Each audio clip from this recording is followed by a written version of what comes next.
પાવાગઢ જે એક શક્તિપીઠ છે તેનું જૂનું નામ પવન દુર્ગ છે.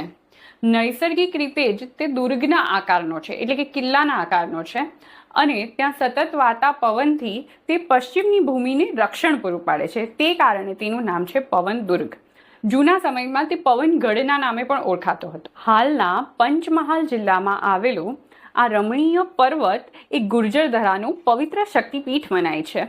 હજારો વર્ષો પહેલા અહીં એક મહાધરતીકંપ આવ્યો હતો અને તેમાંથી ફાટેલા જ્વાળામુખીમાંથી આ કાળા પથ્થરોવાળો પર્વત અસ્તિત્વમાં આવ્યો છે. એવું પણ માનવામાં આવે છે કે આ પર્વત જેટલો બહાર દેખાય છે તેટલો ધરતીની અંદર પણ છે, એટલે કે પા ભાગ જેટલો પર્વત જ દ્રષ્ટિગોચર થાય છે અને તે જ કારણે તેનું નામ પાવાગઢ પડ્યું એવું પણ માનવામાં આવે છે. પુરાણ કાળમાં એવી પણ કથા છે કે જ્યારે મહર્ષિ વિશ્વામિત્રએ બ્રહ્મશ્રીનું બિરુદ પ્રાપ્ત થયું ત્યારે તેમણે એ અવસરને ચિરકાળ માટે યાદ રાખવા માટે અહીં આ પર્વતની ટોચ પર જગતજનની મા ભવાની કાલિકાનું સ્થાપન કર્યું. ઉપરાંત પ્રજાપતિ દક્ષે જ્યારે યજ્ઞ કર્યો ત્યારે તેમણે ભગવાન શંકર અને માતા સતીને નિમંત્રણ નહોતું આપ્યું અને ભગવાન શંકર વિશે અપશબ્દો બોલ્યા હતા.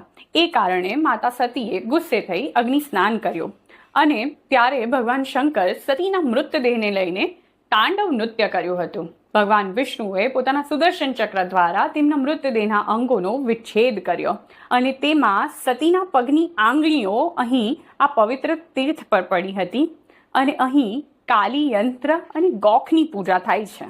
એક દંતકથા મુજબ વર્ષો પહેલા પાવાગઢ ચાંપાનેર પંથકમાં ફતેહગઢના રાજાઓનું રાજ હતું અને ત્યાંના રાજાની ભક્તિથી મા કાલિકા એટલા પ્રસન્ન હતા કે તેઓ અહીં નવરાત્રિના 9 દિવસ ગરબા રમવા આવતા. ફતેહગઢના છેલ્લા રાજા જયસિંહે એક દિવસ નવરાત્રિમાં ગરબા રમતા માના રૂપથી મોહિત થઈ નશામાં ધૂત થઈને માતાજીનો પાલવ પકડ્યો અને તેમને પોતાની રાણી બનવા કહ્યું. માતાજીના ઘણું સમજાવ્યા બાદ પણ જ્યારે એ જયસિંહ માન્યો નહીં ત્યારે માતાજીએ તેને શ્રાપ આપતા કહ્યું કે 6 મહિનામાં તારું રાજ્ય નષ્ટ થઈ જશે અને ખરેખર 6 મહિના પછી મહમૂદ બેગડો ત્યાં ચડી આવ્યો અને ચાંપાનેર પંથકનો નાશ થયો.